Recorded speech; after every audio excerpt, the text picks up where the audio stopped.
Hi, my name is Christy Hataka and I am the compost coordinator with Denver Urban Gardens. And we're here today to talk about composting with worms. So I'm going to do a short vermicomposting demo. We're going to start with what your red wigglers are going to live in. So this is just a regular bin. You can see that we've got holes drilled into the side as well as in the bottom. And what's important about this bin is it's very shallow, but it's also got a wide surface area. So this is preferred to something like a bucket, which you can see is very vertical. So what we need is a lid on the bottom, and that's just to collect any leachate or moisture, depending on where you're gonna house your worms. This is gonna help prevent some messes and some leakage. The other thing that your worms need is a cover. So the lid on the top, you can drill some holes in it, and we're always going to keep that lid a little bit off to the side. So we never want to have our lid directly on top of our bin. The reason for that is that worms need to breathe, just like us. So having airflow is really important in your bin. One thing we're going to avoid is any kind of paper that's glossy. So if your paper is really shiny, we're gonna avoid bleached paper. So any of that regular white paper feels. But if your paper is brown, or if it's regular newspaper, all of these are soy-based ink. And so these are safe for your worms to live in. When we're making our bedding, really simple. We just take our piece of paper and we're just gonna tear it along the grain of the paper, making some nice even strips. The next thing that we're going to use for bedding is leaves. So we need to moisten these really dry materials. Some other materials you can use are egg cartons, any kind of cardboard.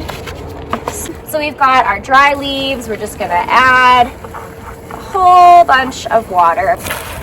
All right, so once these are all mixed up, we want it to be like a wrung out sponge. So there's going to be a little bit of moisture, but we don't want to drown our worms. And then you mix all the paper and the leaves in the bin. And then you add your worms. So there's a few things that you don't want to feed your worms. Things like meat, dairy, anything that comes from animals. The only animal product that is okay to put in your worm bin is eggshell. So when I feed my worms, I feed them on one side. I check to see that that food has decomposed. And then the next week, I'm gonna move to the middle of the bin and then feed them in order. And we're always gonna bury the food scraps. So we don't wanna leave them on the surface. If you're putting your food scraps just on top, you can attract other unwanted guests in your worm bin. You wanna keep the top layer moist. And notice that I'm not pouring a bunch of water into the bin. When it evaporates, it cools the bin. So even in the hottest weather in the summer, this bin is in my garage and the worms are happy.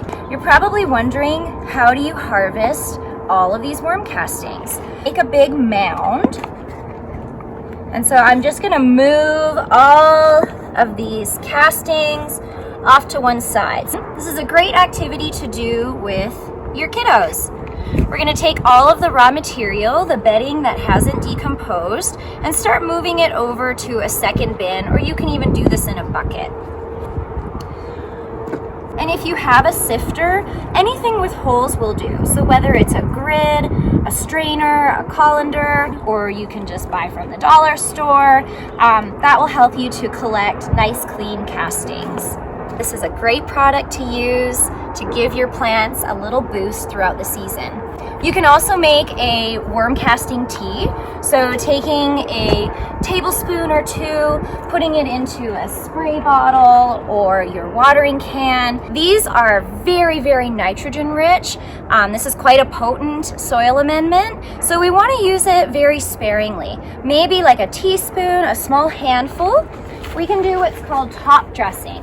So putting your castings in a ring around your plant and then working them, watering them into the soil is a great way to give your flowering plants, your shrubs, your bushes, a little boost throughout the season. If you're going to use these when you're transplanting, it's better to either use a tiny amount and only mix in maybe about 10% with your potting soil or with your native soil in your garden plot. For more information, you can join our Learn to Compost classes.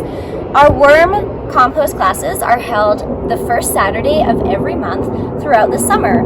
If you're interested in learning more about backyard composting, you could also join us looking at www.doug.com/compost to register for any of our public classes.